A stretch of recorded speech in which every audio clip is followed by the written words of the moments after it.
Hey guys, Raymond Jones here with my 2020 Ranger Z520L. Show you how I rig it. We're gonna do a quick walk around video. So here we go.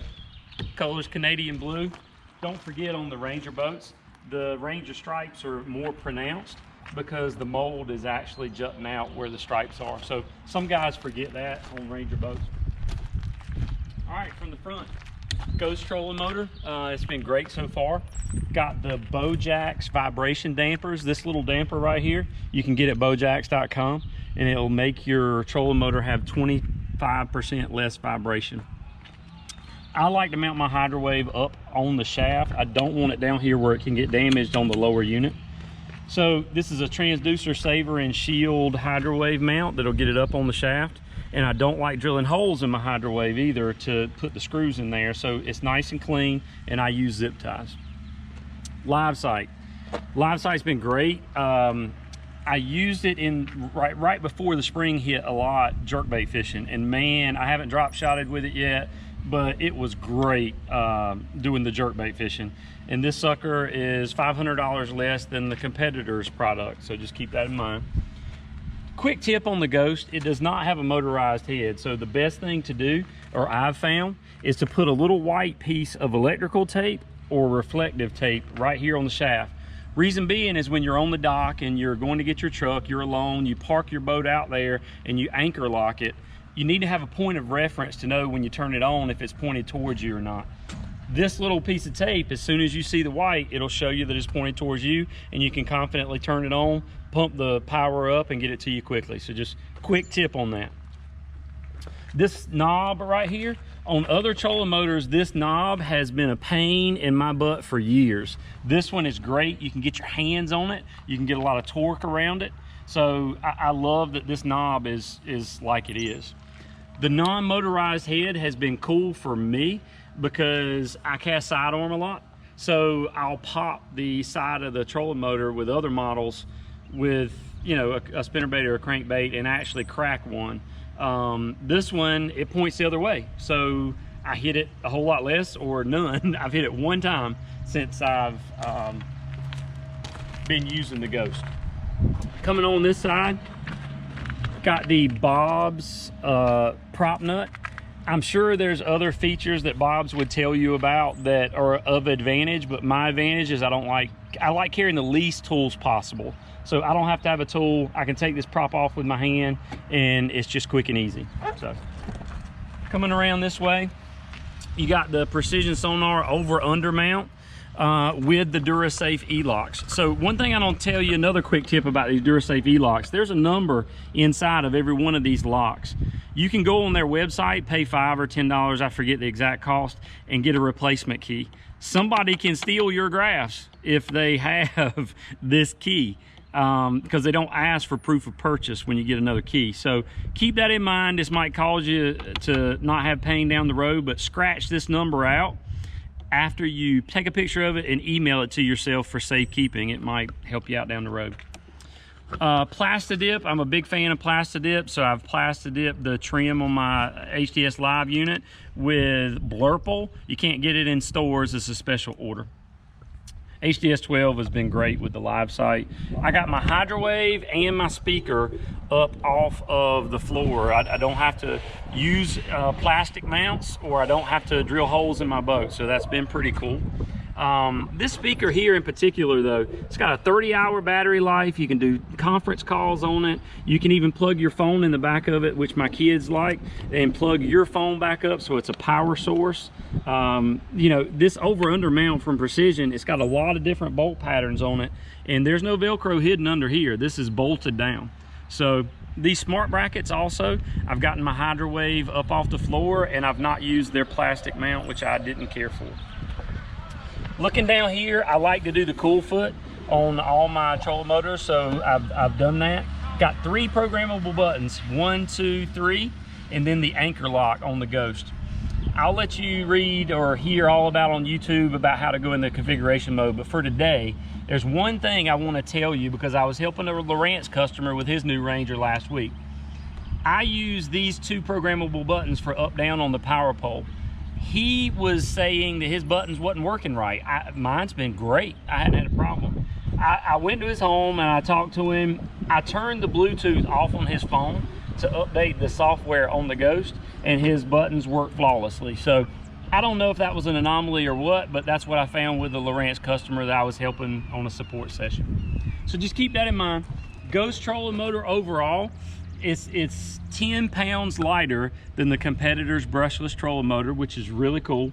And please don't forget, when you install, these two grommets right here for cable management are extremely important. You see how I've got zip ties and it's in both sides of the inside of this grommet?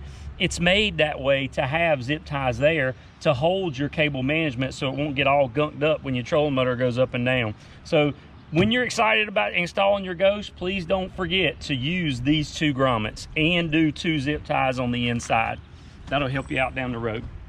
We're gonna go back here to the cockpit area.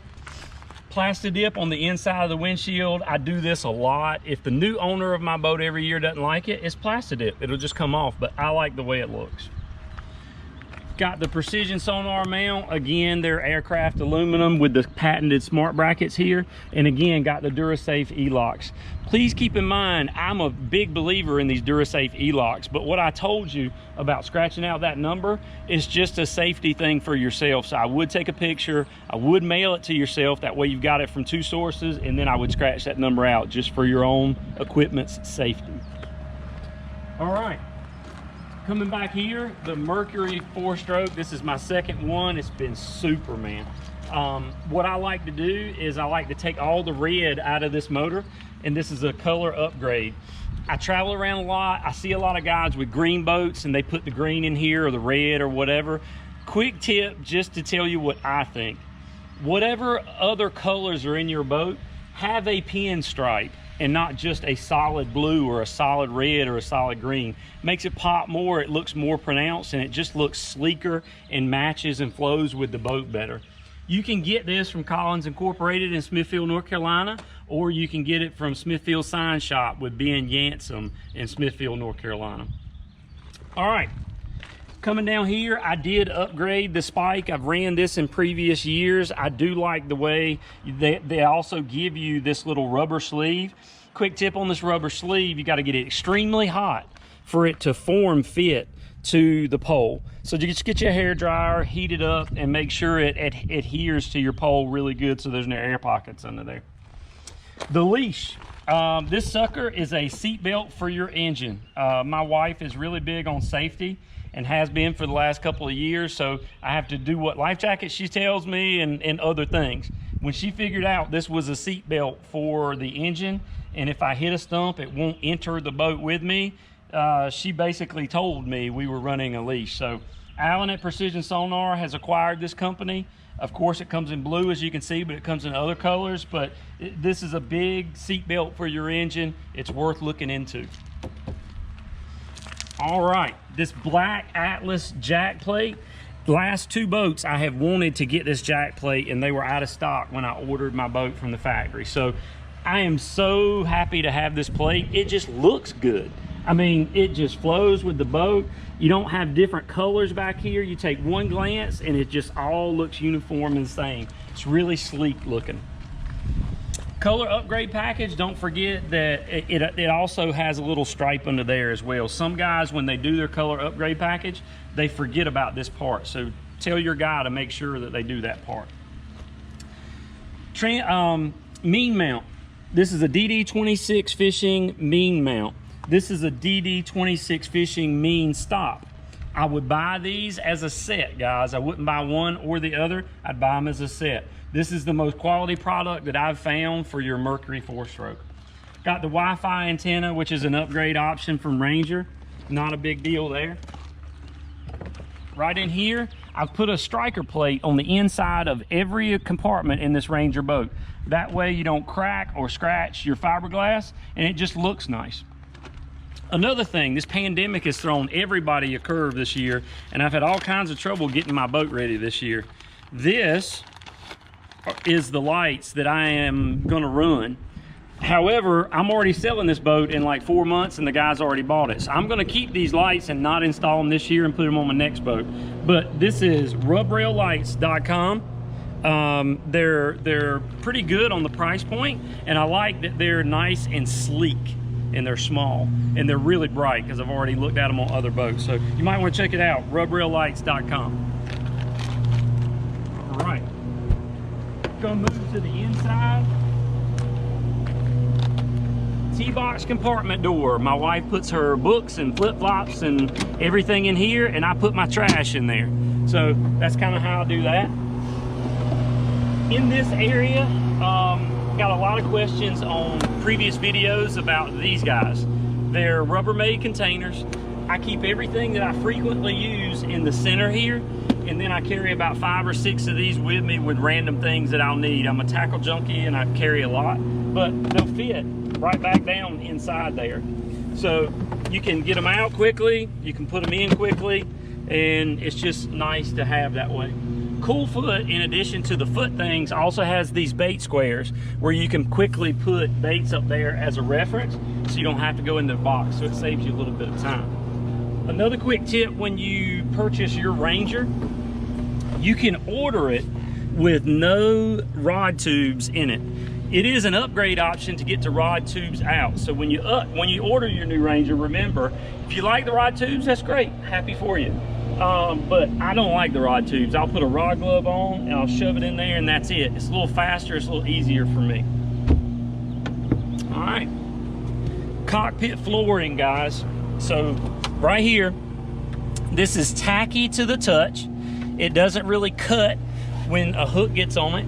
And when it gets wet, it's really non-slip, because these little grooves right here channels the water away from you, and it kind of like is almost a little suction cup for your foot. So I've had no trouble with slipping on these. Traction pad upgrade for your Cockpit Flooring, I would look into it. It's an option. All right, so when I'm driving here and doing my thing, I like to have my digital gauge. So that way I don't have to turn around and look at the ruler on the jack plate. So I would definitely recommend a digital gauge for your jack plate. Also for your power poles, I've seen this little fob be put here and up here and just about everywhere you can put it. I like my stuff where it's compartmentalized and it's out of the way from other things. This guy over here in this one little spot is the best place that I've tried that works for me. You just kind of put your hand over there, you do your thing, and you don't have to go down here or do anything else. Okay, my wife is amazing, and she designs the color of the boats. So she just reminded me I forgot a few things. So right down here, ooh, there's a bee. Right down here, guys, I want to make sure you get a good shot of this. This is a pump out valve that you don't have to go inside of the Ranger live well anymore to pull that little lever to get it to pump out. You don't have to go in the live well at all. That is a cool little feature. One other feature my wife reminded me of was these Ranger aluminum covers right here. Of course, they're custom. I think you get them from Bass Boat Technologies. One thing I've noticed, I like these. I mean, it just seems like I have better luck with them. The one here in the floor and the two up there, they never bounce out. It seems like there's a little bit of bounciness in the back of the boat, obviously. What I do is I take 2 rounds of electrical tape and then I just push it down in there. I can get it out without tearing anything up, and it stays in there just a little bit more snug. Wife reminded me that the blinkers, so you got the jack plate adjustments here on your blinker on one side, and then you got your tilt trim on the other. I appreciate you watching this video. I'm happy to help guys with their boats, which I do. I help youth anglers with progressing their skills, and also I have some sponsors that you've seen all around the boat. So if you would look into them and show them a little patronage, I would definitely appreciate it. And thank you for your time, and enjoy your Ranger Mercury boat with Lowrance.